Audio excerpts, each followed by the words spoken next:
Hey, what's going on, everybody? It's Shad. Thank you so much for tuning in. Today, I was actually cleaning my closet out. I brought out a few pairs of shoes, and I wanted to have this discussion with you guys and see where you guys' heads at. I want to share my thoughts as well. So, one thing that I've noticed about the sneaker game over the last few years is that it's no longer athletes that are really selling shoes, more so than it is the influencers. It's the music artists. It's the people who are on Instagram, who are on YouTube, who are on on the TV screen that are doing more of the pushing for different trends in the culture. So it was back in the day when it was athletes who used to sell sneakers. You had people like Charles Barkley, you had Shawn Kemp, you had Shaq, you had Michael Jordan, of course, you had Penny, you had Allen Iverson. Those guys were selling shoes. They were pushing shoes. There was their face and their name that was pushing shoes. Today, you have people like LeBron James, KD, Steph Curry, James Harden, and you don't see a lot of that shoe sales being pushed by them directly anymore. You don't see a lot of the commercials that we used to see where they were, doing this and that in that shoe. They still happen, of course, right? But the campaigns aren't as strong behind them as it is having somebody like a Kanye West and a Travis Scott. You've got Offset seen in shoes and things like that, and people are going crazy over them. They're wanting to go and buy them shoes. They want to find those shoes. So it's a different ball game, and that's so interesting to me.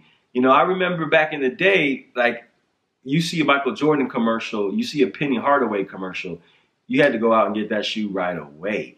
Nowadays, LeBron makes a commercial, he's selling a shoe, it's not really moving as much as it used to. Now, is it the shoe itself? Is it just that people really aren't wearing performance-based shoes anymore? Is it that you're not really feeling the person that's selling the shoe itself? Or I don't know, whatever the case may be. It's just that I personally feel like a shoe is a shoe. I like a shoe. I'm going to buy the shoe regardless. Do you feel like you're more inclined to go and purchase a shoe because it has this person's name tied to it, or it has this particular collaboration with this shoe, this brand, or whatever the case may be, than the shoe itself? LeBron 16's probably my most comfortable performance shoe on foot. Maybe it's because I'm a bigger guy and it feels a lot more comfortable for somebody like me than somebody lighter or smaller.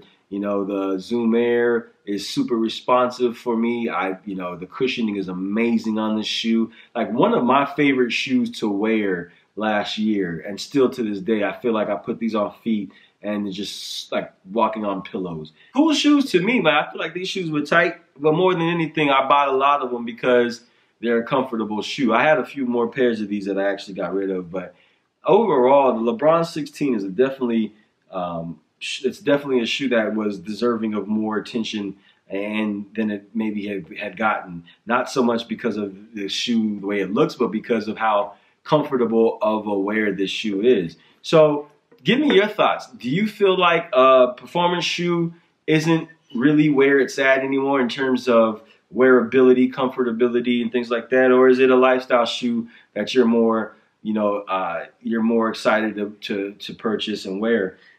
For me though, I feel like it's a cross between both. I like a performance shoe just as much as I would like a lifestyle shoe. The bottom line is, if I like a shoe, I'm gonna try to buy it or have it, more so than not. I'm not gonna buy a shoe just because I see it has Travis Scott's or Off-White's name on there. Now, if the shoe looks good, yeah, for sure, I'm gonna go and follow up on it, but it's not gonna be the deciding factor for me.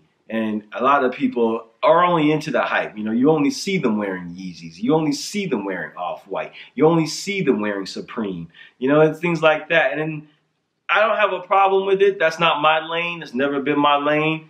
But it's interesting to me how brands now shift their attention to these types of consumers. So they'll throw a brand name on there or a collaboration that gets your attention. And I get it. It's the bottom line that matters, right? But if you get down to the core of the culture, if you get down to the core of the sneaker community, it was never about that brand name. And I don't want to sound like the old head, man, because there's a lot of us out there that, we might gripe and complain about it. And it's not me trying to do that at all. I just want to really understand, how you out there are influenced by, these brands and their ad campaigns and whose names are tied to shoes? Is that really a big factor in buying this shoe, or is it really just about the shoe? You like performance shoes? Do you still wear performance shoes? Would you prefer a lifestyle shoe? You know, has the game changed so much for you that you don't pay attention to certain styles of shoes anymore? Make sure you post a comment, share your thoughts. Please make sure you guys hit that like button and subscribe to the channel for more. I appreciate you. Catch you guys on the next one. Y'all be easy. Peace.